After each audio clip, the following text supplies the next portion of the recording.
Previously on one cycle. Ultra City is a metropolis on the square planet of Polaros, covering its entire western hemisphere, inhabited by robots, silently controlled by the Archy Corporation, ran by Patry and Matry Archy. On the night of their 100th wedding anniversary, Patry was found meeting with Diona, an ex-mistress from his past. Having enough of his infidelity, Matry divorced her husband using the alimony to create next-gen robotics. Her first order of business was to build brand new robots that were more similar to the ancient humans of eons ago. She called her new creations NG-10s and raised one as her daughter. The NG models were very popular. Depending on their budget, bots from another series could either slowly upgrade their parts or even download their entire consciousness into a new body. In less than a decade, NGR had financially toppled the Archy Corporation. The Archys have 3 sons. Lothario, the youngest, a retired triathlete, head of the marketing department for the Archy Corporation, as well as the face of the company. Appearing in every advertisement, his trademark move is to burst through a wall at any given moment, holding up a new product. While Lothario amassed a great fortune for the company, he's also addicted to gambling, particularly roulette, racking up an incredible debt with Mr. Bit, the local Donbot, who threatened Lothario to either produce the money he owed or be switched off forever. Lothario knew he couldn't go to his family with this, so he snuck into the payroll offices and switched numbers in the master computer, extracting money from the slush fund to pay his debts.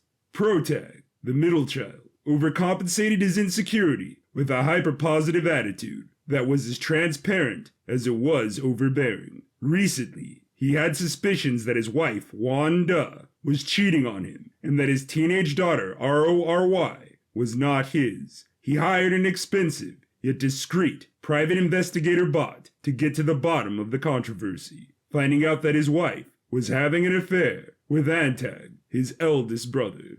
Antag, the firstborn and most ruthless son. While Lothario was the face of the company, Antag was the silent enforcer. He led literal hostile takeovers for the Archy Corporation, as if they were a military invasion. After RC Auto had been bought out, Antag and a dozen of his intern soldier bots charged into their offices, brandishing laser rifles, throwing workers out of windows. It ended with Antag wrapping his lengthy, sharp, black chrome talons around the head of the CEO, tearing his head from his shoulders and tossing it out of the top floor window. Recently, a deadly virus emerged called Ticking Clock. No one knew where it came from, but if transmitted, after 72 hours, it would slow down a bot's entire functions, attacking their CPU until they were nothing but a hollow shell.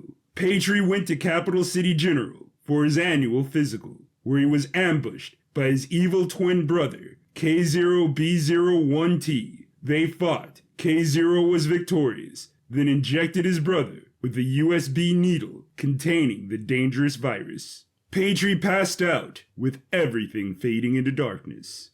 And now, the thrilling conclusion. Patry woke up in a junkyard on a conveyor belt leading to an incinerator. He rolled to his left off the conveyor belt, free-falling 8 stories, before crashing into a mountain of garbage. He assessed his current programming. It had only been 90 minutes since he was injected with the ticking clock virus. He was in the downtown dump, a few blocks away from Archy Manor. Reaching his mansion, the front door had been broken open, his home office upended in search of something. Patry looked under his desk, as he suspected. The disk containing the ticking clock virus was gone. Who was KOB01T working for? It had to be either Antag or Matry, and since the former was the only one who knew about the cure, he decided to start there. He called Antag's office. His secretary answered amazed, as Antag was scheduled to be in a meeting with Patry at that very moment. The imposter gathered his 3 nephews under the guise of their father. He told them how he had been diagnosed with the ticking clock virus, and they all reacted in predictable ways. Antag was stone silent. Protag was disgustingly optimistic, lying about treatment plans, and Lothario sobbed. He then went on to say he had chosen his successor. In truth, all of this was a formality. He waited for the Wi-Fi link to either go dead, announcing his success in his sibling's demise, or for the signal to get stronger, announcing that the fool had indeed survived, as he was prone to obnoxiously doing. Sad news indeed, my darlings. But we all must cycle on, and with heavy thought and consideration, I have chosen... His eyes darted back and forth between the boys, silently playing eeny, meeny, miny, mo. Protag, to be the new CEO of the Archy Corporation and its many subsidiaries. Wow, congrats, bro. Protag couldn't believe it. For the first time in his life cycle, things had gone right. He started thinking about wa and da and RORY, how this had made up for the trying year they had as a family, and how it was all going to turn around. Father, you raised me to be a cold, emotionless killing machine. I have massacred many insubordinates without flaring a lens. I have exterminated anyone who would seek to usurp us. If you give this seat over to anyone else, I will despise you until the end of my cycle, spending my remaining days seeking nothing but your destruction. Well, that's a heck of a pitch. I'll say, thirded. Antag is from here on the new CEO of the Archy Corporation. K0B01T turned to Protag, giving him a pat on the back and a hug. Sorry, Primat. It's Protag. I'm aware of that. I got it wrong to add emphasis to what has to be a very emasculating moment for you. He patted his oblivious nephew on the back as a sharp ding went off inside of K0B01T's head. It was the signal he was looking for. His brother had made it home. He pushed Protag away from him. If you'll excuse me, I have to get my affairs in order.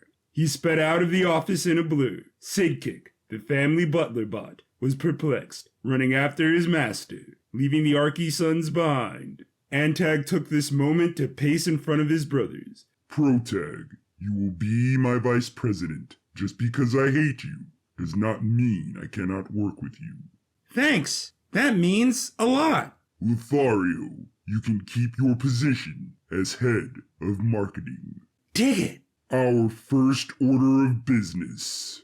Antag shifted his dramatic pacing into a dramatic stance. Is to destroy next-gen robotics.